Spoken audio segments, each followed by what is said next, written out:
Hello and welcome to the Bee's Knees podcast. This is your host, PJ Ewing. Well, this is a part 2 interview with a lady named Lois.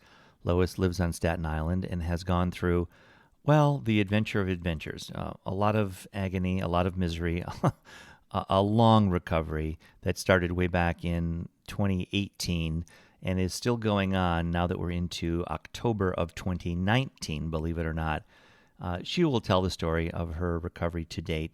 It's finally turning in the right direction, it appears, and we're here to catch up with Lois and see what's going on. But just suffice it to say that Lois went through a total knee replacement, a manipulation under anesthesia where her patellar tendon was torn, then a recovery, then an arthroscopy, and now seems to be heading in the right direction. So this is the story of Lois Martano, and we certainly hope a final path to recovery.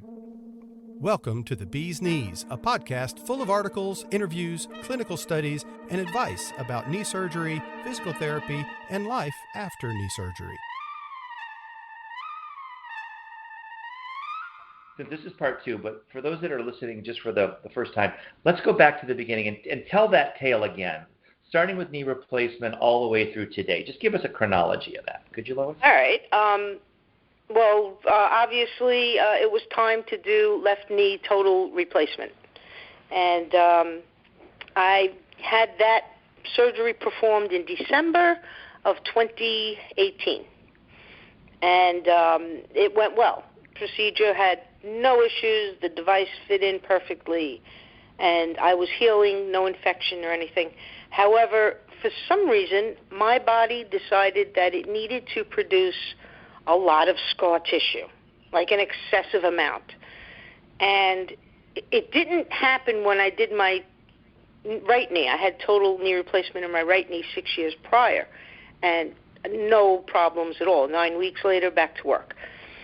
But this time around, developed a lot of scar tissue, and it was hindering my flexion. I did have a complete extension, no issue, but it was hindering my flexion. So after 9 weeks, because they want to wait, they don't want to just jump right into this. So after 9 weeks, we decided to do a manipulation under anesthesia so that I wouldn't have to be cut open again. And I was forewarned that there are things that can happen under that procedure. It is kind of a violent thing. There's a little shaking and pulling and tugging, and, the tibia can break, the device can dislodge, a ligament can tear, a tendon can tear. So while those things are not very common, they can happen. But I opted for going forward with the procedure of manipulation because I didn't want to get cut again. And surgeons don't like to cut because the more you go into a body part, the more you operate on the same location, the more chance you have of risking an infection or the procedure not working at all, sometimes ending up worse than you are previously. So they don't like to operate, contrary to popular belief. So I had the manipulation, and while that did go well, I had 120 degrees, full flexion almost. My patellar tendon just about ruptured. It was hanging on by a thread. And my surgeon said, we have to fix this right away, because if we don't fix it right away, you can take a step and fall. And if you're on a flight of stairs when that happens, you can fall down the flight of stairs. So I said, okay, well, then let's do it. And the next day, I had patellar tendon surgery. They reattached it. There was a plate, there was sutures, there's anchors. The x-ray is pretty cute. I have 4 anchors in there. I call them John, Paul, George, and Ringo. And, well, they're going to live with me the rest of my life, so I might as well, own up. Better be friends, yeah. I had that done. And that meant the entire manipulation was out the window, because for 6 weeks I had a very heavy, large fiberglass cast on from my thigh to my ankle. after that, he was going to keep it on another 3 weeks, and I was pleading with him. In parentheses, you can write threatening. I'm not living with this cast on anymore. Please put me in a brace. So after swearing that I would not bend my leg, he did put me in a thigh-to-ankle brace and allowed me to remove it to shower, which that was all I was really asking for. And after 4 weeks, then I was allowed to take that off.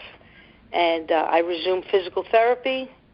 And when are we now? What month is physical therapy resuming? May 1st. There we go. May 1. Okay, there we go. May 1st, PT starts up again. Starts up again, and aggressively. There was no issues. Let's go for it. We're going aggressively to PT. And I did well. I definitely did well. Again, I had no issues with full extension. We had a build-up flexion again. When I started PT, it was back down to like 30 or 35 degrees, which is nothing. That was me moving in the brace when I shouldn't have, probably. And within 2 weeks, we were in the 60s. And it progressed steadily until I got to like the high 80s, 88, 86, in that area. And I was hitting a wall again. So I went back to my surgeon, and he said that the other option now at this point would be to go in arthroscopically. And what they do is they shave the scar tissue, and they suction it out.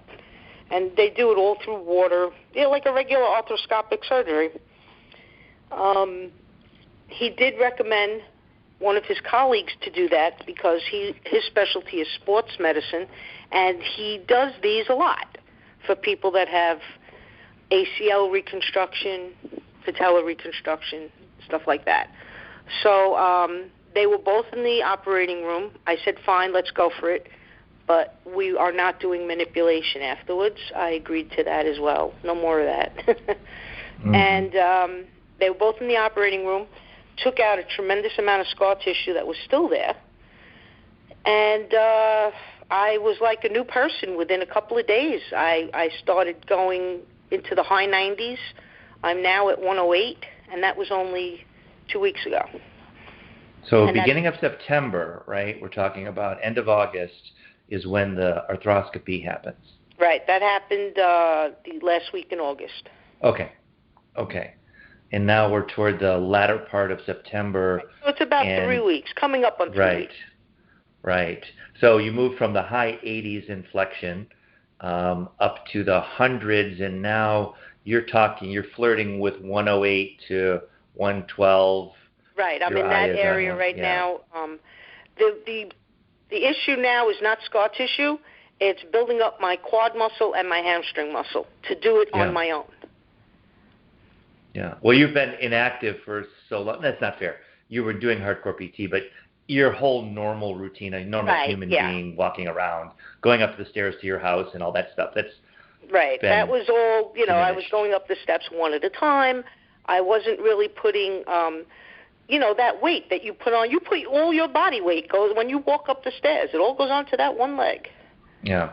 And I wasn't doing that. Plus, I wasn't doing my regular exercises. My cardio and coaching. Those little kids will have you running. But it's and plus surgery. As soon as you have surgery, your the atrophy sets in immediately. So we're 10 months into this, as we kind of joked at maybe $250,000 or so, right. in insurance money is being spent with all the stuff. And that doesn't count PT. Really? It would be even higher with PT? Yeah. Wow. I was that's not cheap. 4 days a week doing PT. As soon as the pool opened, I was in the pool, even if it rained. As long as there was no lightning, I was in the pool, bending and stretching and pulling and kicking and, anything that you can think of underwater. Okay, so let's go through the numbers just quickly. Lois and I redid the numbers together just to make sure we were accurate. The total knee replacement cost about $90,000. The patellar tendon repair was $100,000. The arthroscopy, $70,000.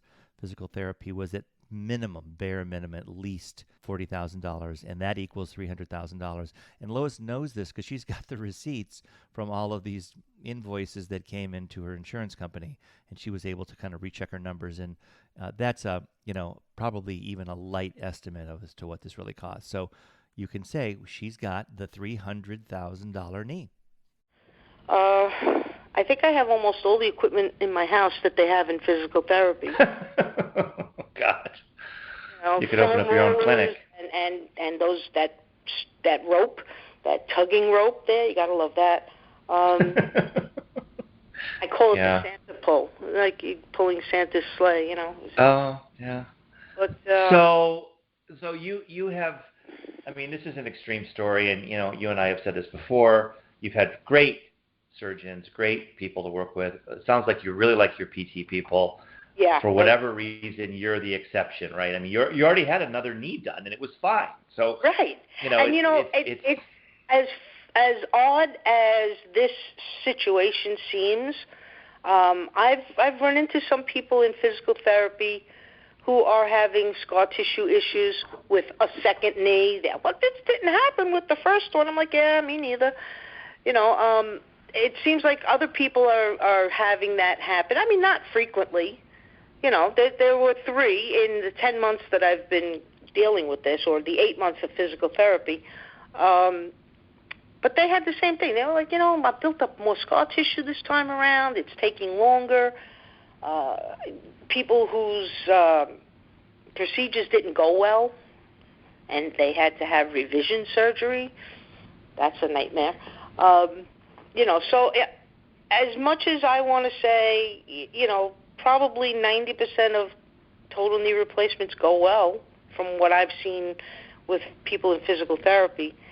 I've also seen those 10% where there's an issue. Yeah. So I'm not as strange. I don't want you to also diminish what you've had to go through because, I've talked to a lot of people who have had revisions and we've helped them with our program, but, you've gone through a lot of what they have to go through, and you've had a succession of procedures. Yeah. And, this is serious, hardcore stuff that you've gone through with just the replacement, really. It's been 4 procedures since December, and when I saw the last surgeon that was going to do the arthroscopy, he said, well, this is the 4th time we'll be going into this knee. And I said, no, only 3. And then he pointed to a scar I had on my knee, and he said, you had arthroscopic on this knee. And I said, oh, my God, I forgot all about that. That was like 15 years ago. Mm-hmm. And they count that. They count that as going into the same place. So. Well, scar tissue was a result from that. It always is. And, there's almost this vicious circle of surgery, and that's why you were saying earlier they're reluctant to go in because, if you're with the arthroscopy, to go in, just did this 3 weeks ago, and to clean up and suck out scar tissue, well, there's a probability to create some. Yeah, right. So for me, my worry is I hope, Lois, I love you. You're awesome. I hope this is the last time we have to talk about this, but I will say, I really do. I don't want to talk to you ever again. No, I'm kidding. But I don't want to talk to you about your knee, but my fear is, I want to take you to the theater, and we're going to meet at the Staten Island Zoo with my kids, and we're going to have fun. But I don't want to talk to you about your knee, but my worry, again, is it's going to be your job to keep that range of motion once you get it. Well, that might be a stationary bike, or maybe you would just want to keep going to PT like you are now for another 3 months all the way through Christmas or something. But that's going to be the job soon enough, I think. Both my surgeons have recommended PT through the year. Let's meet in January and talk about it because we want you to maintain physical therapy at least through the end of the year because of, like you said, I might reach my goal, but I have to maintain it. And I I have a stationary bike at home, one of the old-fashioned ones, not electric. Mm-hmm. You know, I got to do it yourself. I made it around. It was very funny. I was in physical therapy, and I was on the tall bike, as we call it, and I made it around backwards, and it was, you know, a shining moment. But 3 days later, when I made it around forward, when I got that forward rotation, everybody cheered. I've been there so long. They look at me when I go on the bike. They're like, is she going to do it today? You know, and if I get it, you know, once I got it, it was fantastic. But when I was like almost getting it, you know, they didn't want it. They would just turn away like, all right, she's going to tomorrow. She's got, you know, and I would see this, and I didn't say anything. I appreciated their support. But when I got it, oh, my God, it was like 15 people, and they were just, yeah, she's got it, you know. Oh, my God. Hey, wait a minute. Let's shout out. Who are these people? What is the name of this clinic? Okay. It was previously one-on-one physical therapy. They've merged with JAG Physical Therapy, so now they are JAG 1 Physical Therapy. They're in Jersey, they're in Manhattan, they're in Brooklyn, they're upstate, they're in Queens, they're everywhere. They are truly a one-on-one location. You know, they work with you. Your therapist works with you. Everybody, it's a one-on-one. They don't just push you off in a corner. Like my uncle gave me a horror story. I was mad at him because he didn't tell me this until way later. He had knee replacement, and it was okay, but he didn't get his full range of motion back, and I really think that he didn't do well in his physical therapy. And he told me, he said, yeah, I'd come in, they'd stretch and pull me for about 5 minutes, and then they'd tell me to go sit on the bike for 45 minutes. I'm like, well, that's it? You know, I mean, the place I go to, there's people that just sit with you and help you and go through this and make sure your form is correct and explain why you're doing this particular exercise and what part of the body it's going to help. And how come you need to do a back exercise if you're rehabbing your knee? Well, like the old song, you know, the leg bone's connected to the thigh bone, that thing. Mm-hmm. Yeah. Yeah, well, that's it, you know. And they're all very personable and knowledgeable and patient. Oh, my God, they are so patient because I have so many exercises. Sometimes I forget how to do this one, or did I do that one already, or how many times do I do this one? Is this 10 times, 10 seconds, or 3 times, 10 times, whatever?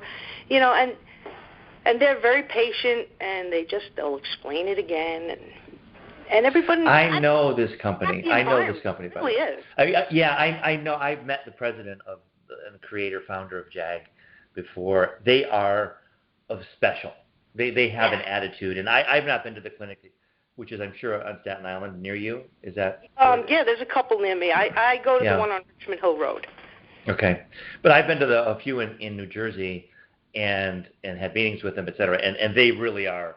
The attitude is great, and they're very inspirational, and there's a lot of energy. And and I'll put links in the notes for this podcast, by the way, so that people can click and go there as well. Yeah, they're you know, that attitude that they have, that uplifting attitude, is very, very important because, you know, I'd be lying if I said I didn't have a little bit of depression going on during these last 10 months. I mean, it does get very depressing, and you get downhearted, and, oh, my God, am I ever going to get back to normal? And, you know, I want to be able to sleep the right way, and, you know, I've gained weight because I haven't done my usual cardio. I mean, that's depressing. That is depressing. I'm glad you brought that up, although I'm sad that you have had to go through this, and I think that this is clearly light at the end of the tunnel time. But you are such a neat person, and you've got such a great attitude, and you've retired, and you're super active.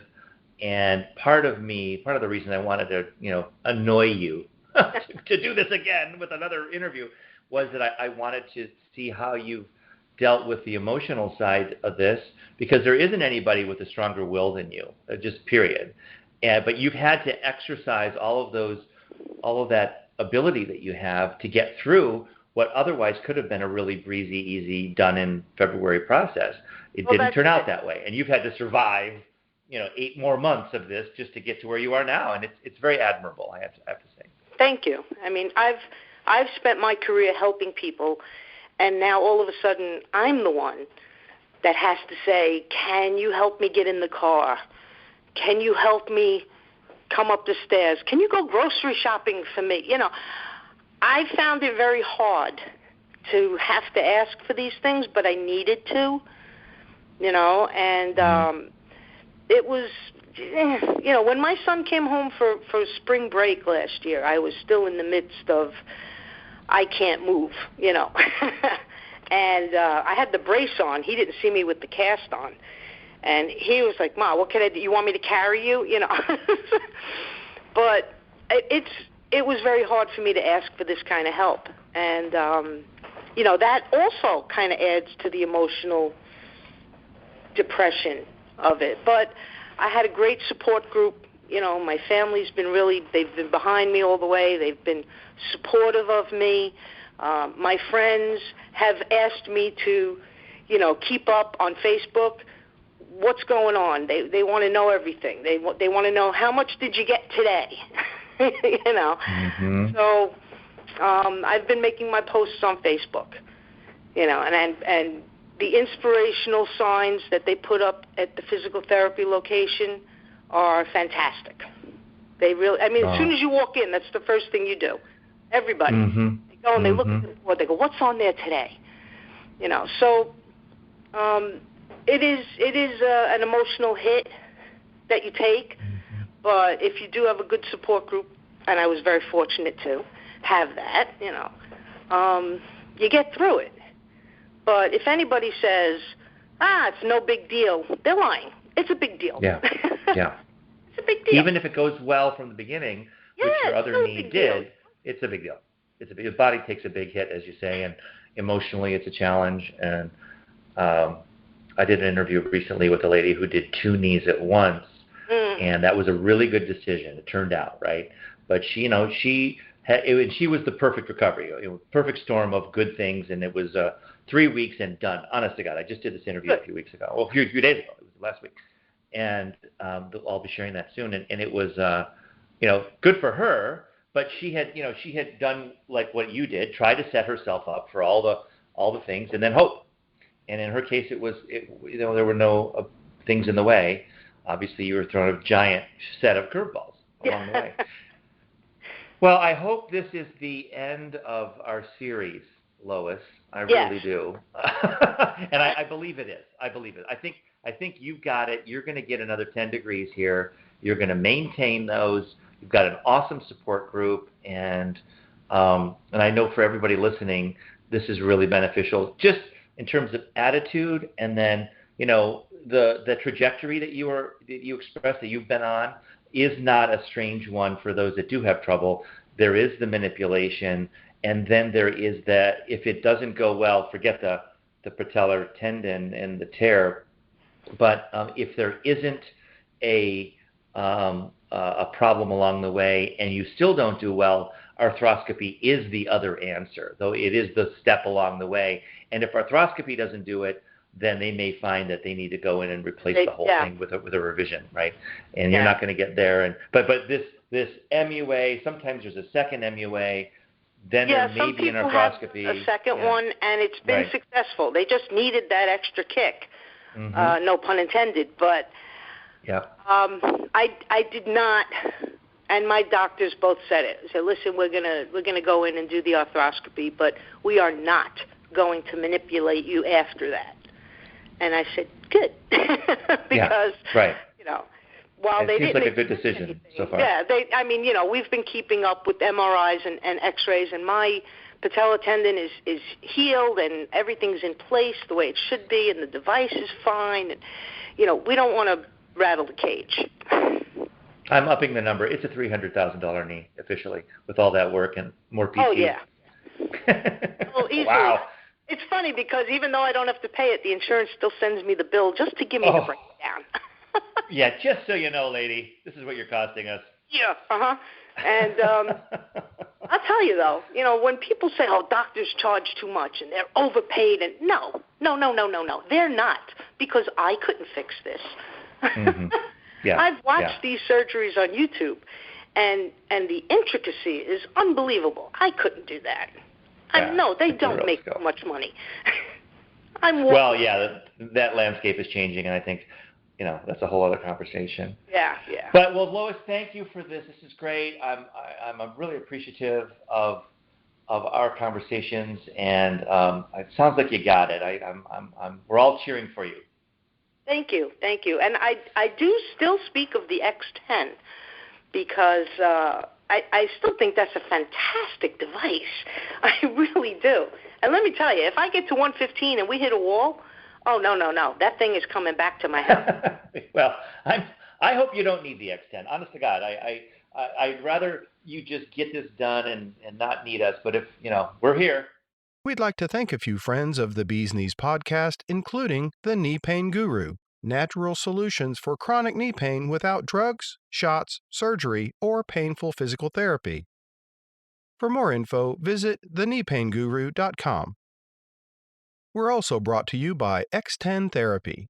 And special thanks to Dr. Justin Trosclair at the podcast, A Doctor's Perspective Podcast. I'm Dr. Justin Trosclair, host of two-time Podcast Awards nominated A Doctor's Perspective Podcast. I interview doctors in and out of my profession about their specialties and the occasional non-doctor special guests. But we also go behind the curtain and see what's working for their marketing, overcoming struggles, practical knowledge, book choices, and relationship advice. Join me on any podcast app on your phone or visit adoctorsperspective.net for the show notes pages and free resources. I want you to have an abundant home life as well as a thriving practice. So come on, take a listen. The Bee's Knees podcast comes to you from our studio in Lower Manhattan, New York City. We're here week in and week out, shedding light on all aspects of knee surgery and recovery. To reach us, send an email to thebeeskneespodcast@gmail.com.